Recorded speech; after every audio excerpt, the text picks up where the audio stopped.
اللہ کے نام سے شروع کرتا ہوں جو بڑا مہربان اور رحم کرنے والا ہے۔ انہوں نے کہا، ہے موسیٰ علیہ السلام، اللہ سے دعا کیجیے کہ ہمیں اس گائے کے بارے میں بتائے۔ آپ نے فرمایا، سنو، وہ گائے نہ تو بوڑھی ہو اور نہ بچھیا بلکہ درمیانی عمر کی ہو۔ اب تمہیں جو حکم دیا گیا ہے اس کا پالن کرو۔ وہ پھر کہنے لگے کہ اللہ سے دعا کیجیے کہ وہ ہمیں بتا دے کہ اس کا رنگ کیسا ہو۔ فرمایا، وہ کہتا ہے کہ گائے سنہرے تیکھے رنگ کی ہو اور دیکھنے والوں کو خوش کر دیتی ہو۔ وہ کہنے لگے کہ اپنے رب سے دعا کیجیے کہ وہ ہمیں کھول کر بتا دے کہ وہ کیسی ہو۔ اس طرح کی بہت سی گائیں ہیں، پتہ نہیں چلتا، اگر اللہ نے چاہا تو ہمیں ہدایت حاصل ہو جائے گی۔ اس نے کہا کہ اللہ کا حکم ہے کہ وہ گائے کھیتی والی زمین میں ہل جوتنے والی اور کھیتوں کو پانی پلانے والی نہیں، وہ سوستھ اور بے داغ ہے۔ انہوں نے کہا، اب آپ نے واضح کر دیا۔ پھر بھی وہ آدیشوں کا پالن کرنے والے نہیں تھے، لیکن اسے مانا اور گائے کی قربانی دی۔ اور جب تم نے ایک جان کو قتل کر دیا، پھر ایک دوسرے کا الزام لگانے لگے اور اللہ کو تمہاری چھپائی بات ظاہر کرنی تھی۔ ہم نے کہا کہ اس گائے کا ایک ٹکڑا مردہ کے جسم پر مارو، وہ زندہ ہو جائے گا۔ اسی طرح اللہ تعالیٰ مردہ کو زندہ کر کے تمہاری عقل مندی کے لیے نشانیاں دکھاتا ہے۔ پھر اس کے بعد تمہارے دل پتھر جیسے بلکہ اس سے بھی زیادہ مضبوط ہو گئے۔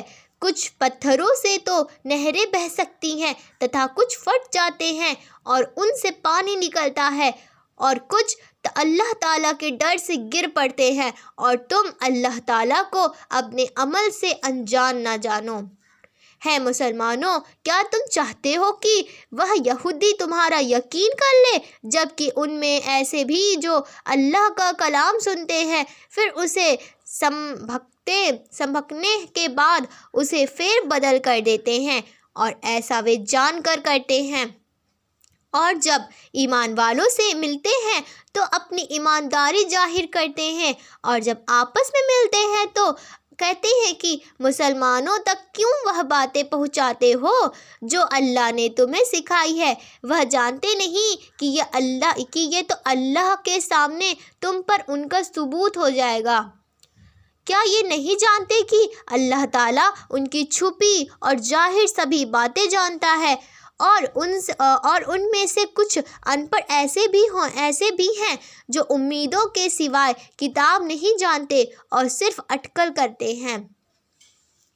ان لوگوں کے لیے ہلاکت ہے جو خود اپنے ہاتھوں لکھی کتاب کو اللہ کی کتاب کہتے ہیں اور اس طرح دنیا دھن کماتے ہیں۔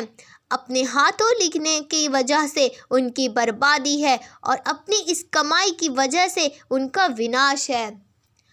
اور یہ لوگ کہتے ہیں کہ ہم تو کچھ ہی دن جہنم میں رہیں گے۔ ان سے کہو کہ کیا تم نے اللہ تعالیٰ سے کوئی وعدہ لیا ہے؟ اگر ہے تو بے شک اللہ تعالیٰ اپنا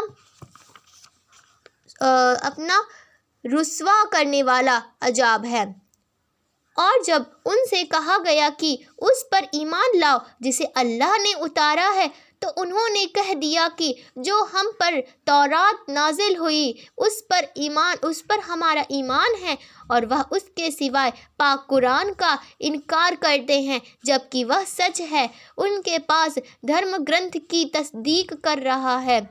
ہے رسول، ان سے کہو کہ اگر تم اپنی کتاب پر یقین رکھتے ہو تو اس سے پہلے اللہ کے رسولوں کا قتل کیوں کیا؟ اور تمہارے پاس موسیٰ علیہ السلام یہی نشانیاں لے کر آئے، لیکن پھر بھی تم نے بچھڑے کی پوجا کی، تم ہو ہی ظالم۔ اور جب ہم نے تم سے وعدہ لیا اور تم پر طور پہاڑ کھڑا کر دیا اور کہہ دیا کہ ہماری عطا کی ہوئی چیزوں کو مضبوطی سے پکڑو اور سنو، تو انہوں نے کہا ہم نے سنا اور نافرمانی کی، اور ان کے دلوں میں بچڑے کا پریم جیسا کہ پلا دیا گیا ان کے کفر کی وجہ سے۔ ان سے کہہ دیجیے کہ تمہارا ایمان تمہیں برا حکم دے رہا ہے اگر تم ایمان والے ہو۔ آپ کہہ دیجیے کہ اگر اللہ کے پاس آخرت کا گھر تمہارے ہی لیے ہے اور کسی کے لیے نہیں، تو جاؤ اپنی سچائی کی پشتی تصدیق کے لیے موت مانگو۔ لیکن اپنے عمل کو دیکھتے ہوئے وہ کبھی بھی موت نہیں مانگیں گے، اور اللہ تعالیٰ ظالموں کو اچھی طرح جانتا ہے۔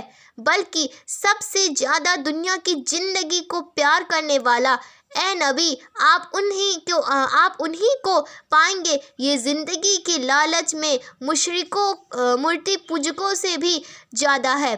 ان میں سے ہر شخص 1000 سال کی عمر چاہتا ہے، اگرچہ یہ عمر دیا جانا بھی انہیں عذابوں سے نہیں بچا سکتا۔ اللہ تعالیٰ ان کے عمل کو اچھی طرح دیکھ رہا ہے۔